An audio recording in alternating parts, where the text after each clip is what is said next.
Tonton video ini sampai selesai agar Anda tidak gagal paham.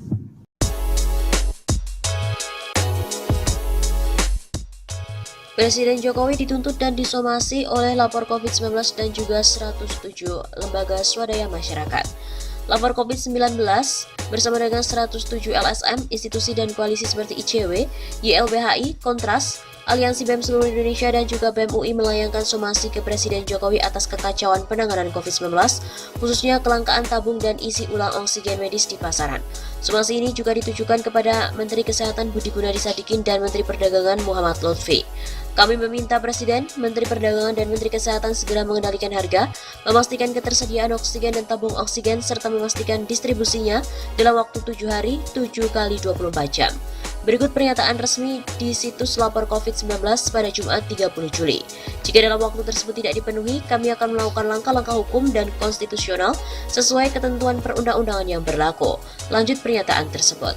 Tim lapor COVID-19 sendiri menjelaskan, seiring lonjakan korban COVID ditemukan beberapa kejanggalan kenaikan harga, bahkan kelangkaan beberapa alat kesehatan termasuk oksigen.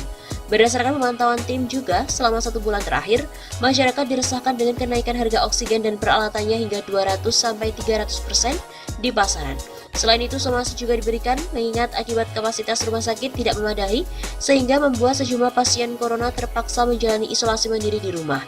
Bahkan untuk mereka dengan komorbid yang menurut keputusan Kementerian Kesehatan nomor HK sekian tentang panduan pelaksanaan pemeriksaan, pelacakan, karantina dan isolasi dalam rangka percepatan pencegahan dan pengendalian COVID-19 tidak diperbolehkan menjalani isolasi mandiri dan harus dirawat di rumah sakit.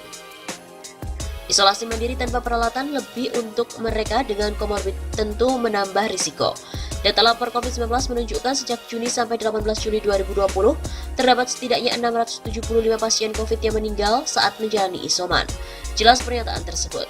Koalisi juga menerima pengaduan pasien COVID yang meninggal saat mencari rumah sakit, juga meninggal saat duduk di kursi roda mengantri kamar di rumah sakit dengan saturasi oksigen yang terus menurun.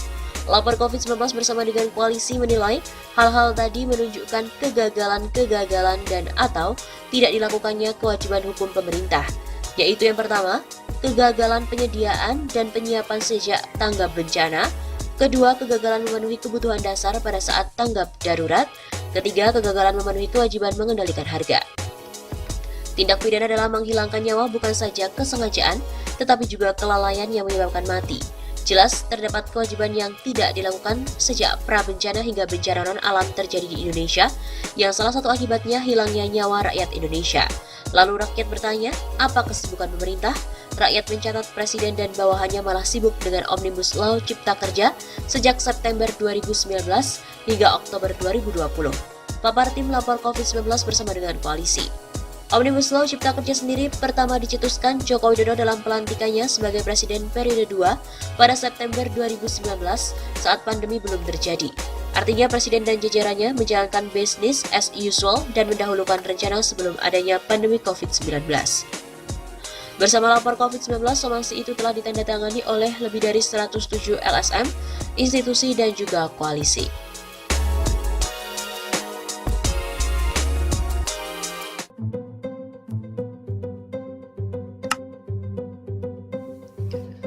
Opung Luhut akhirnya kibarkan bendera putih, minta bantuan internasional untuk tangani COVID. Menko Marvels Luhut Binsar Panjaitan mengatakan, pemerintah sudah meminta bantuan internasional untuk menangani pandemi corona. Permintaan bantuan tersebut disampaikan karena kasus COVID-19 di Indonesia terus mengalami lonjakan, bahkan kasus harian tembus hingga angka 50.000 ke atas. Kami sudah menerima bantuan internasional, jadi jangan Anda bilang kita sudah semua sudah. Semua tentu sudah kita lakukan, bertahap, bertingkat, dan berlanjut. Kata Luhut dalam konferensi pers virtual pada Kamis 15 Juli yang lalu. Jadi bukan tidak minta bantu, kita minta bantu, tapi tentu bantu-bantu yang menurut kita yang kita tidak bisa tangani. Begitu sambungnya. Lebih jauh lagi, Luhut menjelaskan, bantuan meliputi vaksin COVID-19 hingga oksigen. Negara yang turut memberikan bantuan ke Indonesia katanya adalah Jepang, Singapura, China, Uni Emirat Arab, dan Australia. Ini Anda lihat negara-negara yang sudah kita hubungi dan mereka sudah jalan. Dari Singapura, dari Uni Emirat Arab, juga dari Tiongkok. Ada juga dari Australia, dan lokal produk kita sendiri pun sudah ada membuat ventilator. Termasuk oksigen, konsentrator juga teman-teman dari Jogja sudah buat kita dorong juga untuk memanfaatkan membangun industri dalam negeri. Lebih lanjut, ia menegaskan bahwa bantuan tersebut akan disebar ke sejumlah rumah sakit yang ada di Indonesia. Ia berharap bantuan yang diterima Indonesia bisa membuat fasilitas rumah sakit menjadi lebih baik. Selain itu, saran dari Fadlizon, kibarkanlah bendera putih. Seruan agar Indonesia mengibarkan bendera putih alias minta bantuan pihak asing sudah diserukan oleh banyak pihak. Sebelumnya, Wakil Ketua Umum DPP Partai Gerindra, Fadlizon, menilai penanganan pandemi COVID-19 di Indonesia memburuk. Menurutnya, Indonesia harus segera meminta bantuan dunia internasional, terutama pada negara-negara yang terbukti sudah berhasil mengatasi pandemi. Pemerintah kita juga harus bersikap realistis menghadapi gelombang baru COVID-19. Infrastruktur kesehatan, logistik, serta sejumlah tenaga kesehatan kita ini terbukti sudah berada di ambang batas, sehingga tidak akan sanggup lagi untuk menghadapi situasi yang terus memburuk.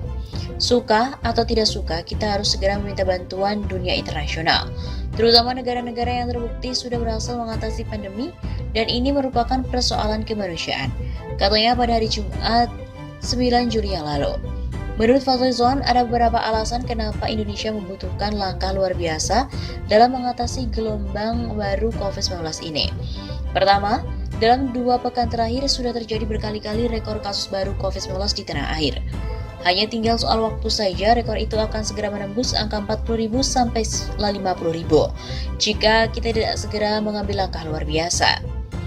Kemudian yang kedua, lanjut Fadlizon, kebijakan yang sudah diambil pemerintah belum memadai untuk memutuskan kedaruratan. Meskipun berjudul PPKM darurat dan diterapkan di wilayah Jawa sampai dengan Bali, kebijakan ini tidak bisa dianggap luar biasa. Menurut Fadli lagi, dalam praktiknya di lapangan, kebijakan ini belum bisa membatasi kegiatan masyarakat. Dia bilang, sebagian masyarakat masih perlu untuk mencari nafkah harian sebagai kebutuhan hidup sehari-hari karena pemerintah tidak memberikan kompensasi atau pembatasan diri. Apalagi di sisi lain, hingga hari ini pun pemerintah masih saja membuka pintu bandara dan juga pelabuhan. TKA asing dari Cina masih bisa melenggang masuk di Indonesia. Keadaan ini membuat sebagian masyarakat merasa didiskriminasi. Ketiga, Fadli juga menambahkan kemampuan infrastruktur kesehatan Indonesia sudah di ambang batas. Menurut data Perhimpunan Rumah Sakit Seluruh Indonesia atau PERSI, saat ini okupansi tempat tidur di berbagai rumah sakit di Jakarta, Banten, Yogyakarta, Jawa Barat, dan Jawa Tengah sudah mencapai 100%. Kata Fadli lagi, PERSI juga mengatakan bahwa jumlah kasus aktif telah meningkat di 28 provinsi. Tabung oksigen dan oksigen yang sendiri menjadi langka dan tidak memenuhi kebutuhan mereka yang membutuhkan. Terjadi panic buying untuk sejumlah obat, vitamin, bahkan susu. Wabah saat ini katanya memang masih berpusat di Jawa, namun lonjakan kenaikan kasus, lonjakan okupansi rumah di rumah sakit itu terjadi di luar Jawa, seperti Kalimantan Barat, Lampung, dan Kepulauan Riau. Jika kasus ini terus meningkat, krisis bukan hanya terjadi di rumah sakit di Jawa saja, tapi juga di berbagai provinsi di luar Jawa.